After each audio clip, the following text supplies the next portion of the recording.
You see, one of the strangest and most dangerous ideas human beings ever invented is the idea of being good. Because the moment you try to be good, you create in yourself a shadow, a kind of inner division, the saint and the sinner, the light and the dark, the self you show and the self you hide. And you see, this is where the whole trouble begins. Now, most people never notice this because they're so busy trying to be seen as good that they never stop to question what good actually means. Good according to whom? Good by what standard? Societies, religions, your parents? Or the anxious little voice in your head that says, you must do better, be better, look better? And that's the trap. The endless treadmill of moral self-improvement. You run, and the faster you go, the further you get from yourself. Because every step toward trying to be good is a step away from being whole. Have you ever met someone who tries too hard to be nice? They agree with everything, never raise their voice, never seem to have a bad thought. But you can feel it, can't you? That something behind the mask is boiling. Resentment, fear, exhaustion. Like a kettle left too long on the stove. They're playing the role of the good person, but they're not at ease. Their smile is stretched, their words carefully chosen, their virtue performed. And why? Because they're terrified of being bad. But to fear being bad is already to divide yourself. It is to say, this part of me must live and that part must die. And when you do that, when you try to kill part of your nature, it doesn't die. It hides, it waits. It grows in the dark like mold under the floorboards of the soul. You see, every saint has a devil locked in the basement. Every light casts a shadow. And if you spend your life chasing light while pretending the shadow isn't there, it will come for you in dreams, in anger, in the people you hate. Morality, you see, is a kind of story we tell ourselves about who we are. And like all stories, it can be useful until we start mistaking it for truth. Think of it this way: a knife can be used to prepare food or to kill. The knife itself is not good or evil, it simply is. The judgment is in the use, and the use depends on the user. So too with human nature. To be human is to be capable of everything: kindness and cruelty, courage and cowardice, compassion and destruction. The danger comes when we deny half of it, when we say, I am only this, not that, because then you become divided, and a divided man is dangerous, not because he is wicked, but because he is unconscious. From childhood, we are taught to separate. We are told, be good, don't be naughty, be kind, don't be angry, be pure, don't be lustful. And so we grow up believing that being human is a problem to be solved rather than a mystery to be lived. But you cannot be fully alive if you are constantly editing yourself. The more you chase goodness, the more it eludes you, because goodness, in its true form, isn't something you perform. It's something that happens when you're not looking. It's what flowers do when they bloom. It's what the sun does when it shines. The flower doesn't try to be fragrant. The sun doesn't try to be bright. They simply are. The moment you try to be good, you become artificial. A wax flower, a painted sun. That's the great irony. The truly good person doesn't think about being good at all. They act spontaneously, naturally, from a place that isn't divided between what I should do and what I want to do. But most of us are caught in that conflict. We say, I should be generous, even when we don't feel generous. We say, I should forgive, even when we're still burning with anger. We perform goodness like an actor in a play, and in doing so we lose the living truth of it. This is why the world is full of people who do good for the wrong reasons, out of guilt, fear, or the desperate need to be seen as moral. But goodness born from fear is not goodness. It is self-preservation wearing a halo.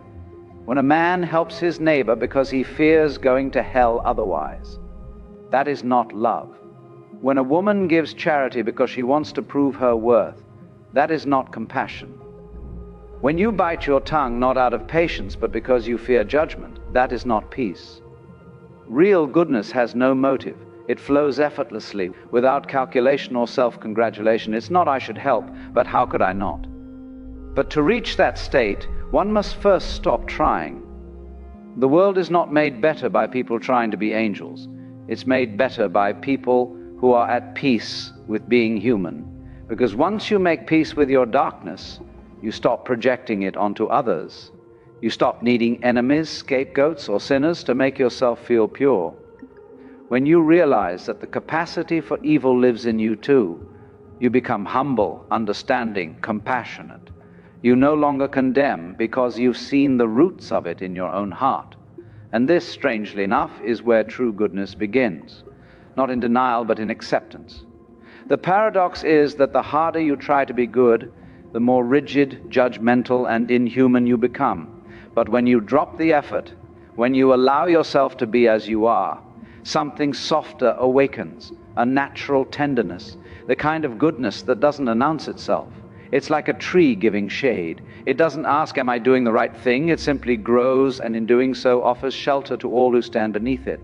So perhaps the first step toward being good is to stop trying. Not to become bad, mind you, but to see that the very effort to be good may be the root of the problem. Because only when the mind stops forcing, striving, pretending, only then does the heart begin to breathe again. And what comes out of that breath is not virtue, but life. And life, you see, is far too alive to be labeled as good or bad. It moves like the wind, unpredictable, wild, full of contradictions. One moment gentle and soft, the next moment fierce and storming. Have you ever noticed how children behave before they're told to be good? They laugh too loud, cry too openly, love too fiercely. They are messy, spontaneous, bundles of emotion and curiosity. And yet, in that wildness, there's something profoundly pure. A child who reaches out to comfort a crying friend isn't thinking, this will earn me moral points. They act without calculation. Their kindness is real precisely because they don't know they're being kind. But then the conditioning begins. Don't do that. Stop being selfish. Good boys and good girls behave like this, and slowly, the child learns to doubt their own instincts. They learn that what arises naturally within them might be judged. And so they push the unacceptable parts down into the basement of the psyche. Anger goes down there, sadness goes down there, desire goes down there. The danger is that what we repress does not disappear. It waits, and when it finally breaks through, as it must, it does not come gently. The person who never learned to express anger calmly becomes the one who erupts in violence. The person who suppresses desire becomes the one who indulges it secretly, compulsively. The effort to be good is often the birthplace of hypocrisy. Look at history. So many moral crusades ending in horror. So many righteous movements fueled by the belief that we are the good people and they are the bad.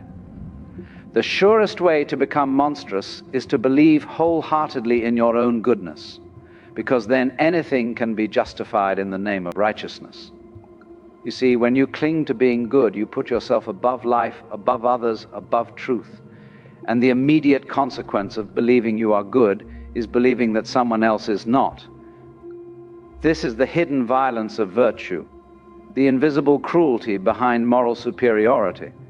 But if instead you admit, I too am capable of rage, I too am capable of envy and lust and selfishness, then suddenly the walls come down. You are no longer fighting yourself.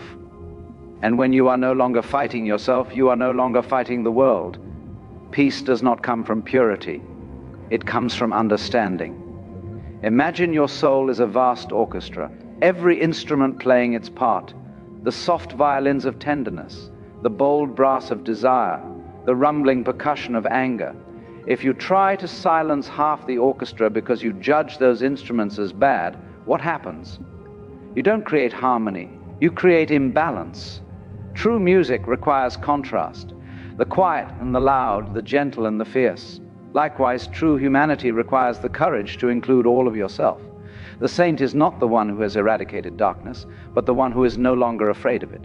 When you stop trying to be good, you begin to be real.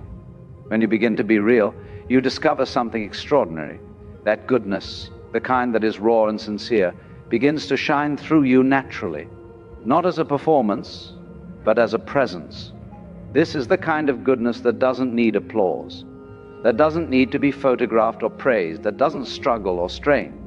It appears in small, quiet moments, putting a blanket over someone who has fallen asleep, letting another person speak their truth, forgiving someone without telling them you did, helping when no one would notice if you didn't. These moments come from a place beyond morality, from the simple recognition that we are all in this together. Perhaps what we call goodness is simply the awareness of that wholeness. But you cannot feel whole if you are constantly chopping pieces off yourself. So the task is not to purify yourself, but to include yourself, to look directly into the mirror, at your flaws, your fears, your secret impulses, and greet them like old friends returning home. Ah, yes, you are part of me too. Come in. For when all parts of you are seen, understood, and allowed to exist, they calm down, they soften, they cease to sabotage. And from that inner peace, a natural kindness blooms, a kindness that is not interested in being good, but in being truthful, being alive. So I invite you not to try harder, but to relax deeper, to surrender the exhausting project of moral self-improvement. When a tree grows, it does not measure itself against the tree next to it.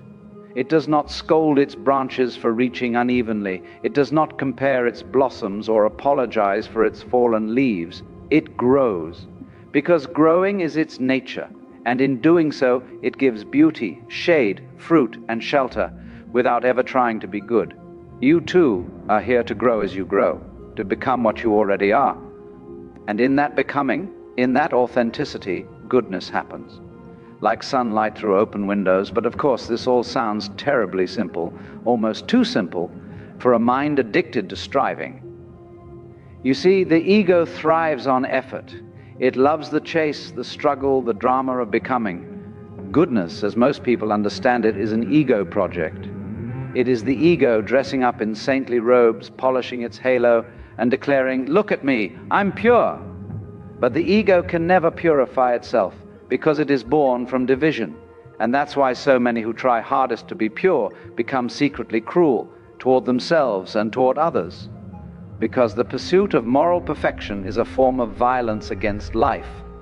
To be alive is to be imperfect. To be awake is to see that imperfection is not a stain to be scrubbed out. It is the texture of existence itself. Look at the ocean. The waves rise and fall, crash and foam, then retreat again. Each carries both creation and destruction, the caress and the storm. If the sea ever tried to be still, to be good, it would cease to be the sea. So it is with you. Life, you see, is a dance, not a courtroom. The tragedy of trying to be good is that you turn this magnificent dance into a performance for an invisible judge. You move, not to feel, but to impress. And in that moment, the dance dies. What if you stop performing altogether? What if you let yourself move to the rhythm of what's true, even when it's awkward, uncertain, or wild? Then you'd begin to live not as a good person or a bad person, but as a whole person. And that is far more beautiful. Because when you allow yourself to be whole, you begin to allow others to be whole too.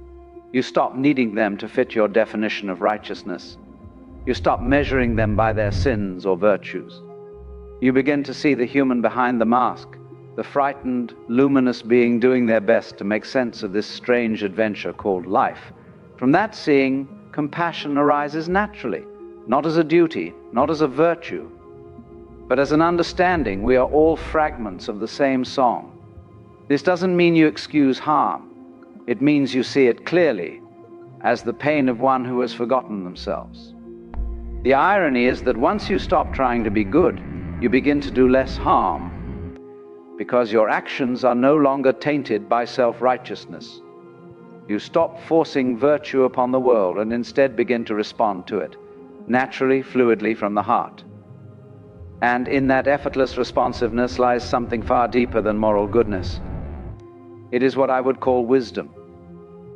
Wisdom is not about choosing the right side. It's about seeing that both sides belong to the same coin. It's like a tree again. Its roots sink into the darkness of the earth, while its leaves reach toward the light.